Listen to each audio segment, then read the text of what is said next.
বলছি, আগে থেকেই বলি না যে লেবানন এবং ইসরায়েলের মধ্যে যে চুক্তিটা, এই চুক্তিটা মধ্যস্থতা করেছে ওয়াশিংটন ডিসিতে আমেরিকা।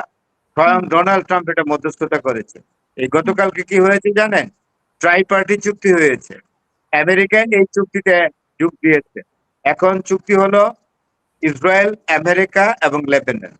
লেবানন থেকে চুক্তি রিপ্রেজেন্ট করেছে লেবাননের প্রেসিডেন্ট জোসেফ আউন। আর আমেরিকা থেকে ডোনাল্ড ট্রাম্প, আর থেকে ইসরায়েল থেকে নেতানিয়াহু। ট্রাইপার্টি এগ্রিমেন্ট হয়েছে। এই এগ্রিমেন্ট কিন্তু just to target Iran. Finally এটা জানতে হবে, ইরানকে টার্গেট করেছে। এই জন্য এই চুক্তিটা ত্রিপক্ষীয় চুক্তি করে নিয়েছে। এই অবস্থা আমি মনে করি তুরস্কর এগিয়ে আসা উচিত। আর গালফ কান্ট্রি গুলো যদি মনে করে থাকে যে ইরান হেরে যাবে, নো নো নো, ইরান টিকে গেছে এবং টিকবে। আরো যত এলাই তৈরি করুক, কোনো লাভ নাই। এবং ইরান আজকে জার্মানিকে হুঁশিয়ার করে, জার্মানির পররাষ্ট্রমন্ত্রী মন্তব্য করেছে যে নিজ খরচে হরমুজ প্রণালীতে যে ইরান মাইন পেতেছে এগুলো তুলে নিতে হবে ইরানের নিজের খরচে। ইসমাইল বাগাই রিয়েক্ট করেছে, ইরানের পররাষ্ট্র মন্ত্রণালয়ের মুখপাত্র, যে এই বক্তব্যের জন্য জার্মানিকে চরম মূল্য দিতে হবে। তার মানে কি, ইরান অনেক ক্ষমতা রাখে, ইরান স্পেয়ার করে না।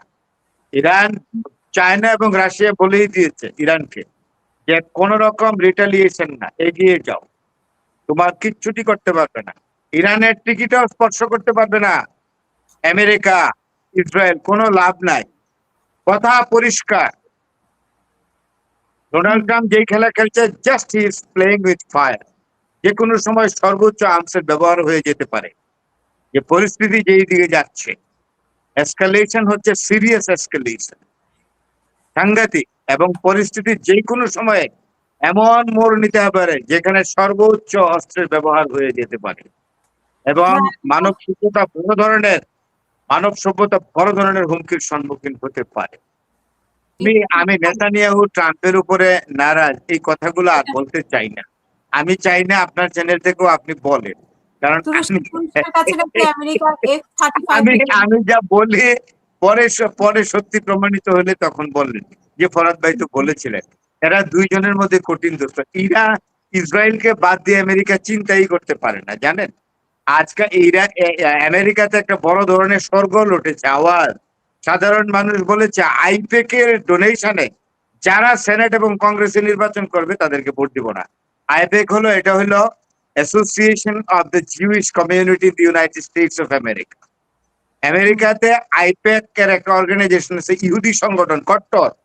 এরা অর্থনীতিকে কন্ট্রোল করে, আমেরিকার সৈন্য বাহিনীকে কন্ট্রোল করে, নির্বাচনকে কন্ট্রোল করে, রাজনীতিকে কন্ট্রোল করে এবং নির্বাচনকে কন্ট্রোল করে। সবচেয়ে বড় কথা, আমেরিকার সাধারণ জনগণ এখন এতটাই টায়ার্ড হয়ে গেছে এই যুদ্ধে। আজকে 4 মাসের উপরে যুদ্ধ চলতেছে এবং যুদ্ধ বা প্রায় 1.5 বছর যাবত। তারা বলছে আর ভালো লাগে না, দ্রব্যমূল্য এত ফ্লাকচুয়েট করে, এত বেড়ে যায়, আমাদের ক্রয় ক্ষমতার বিরুদ্ধে যাচ্ছে।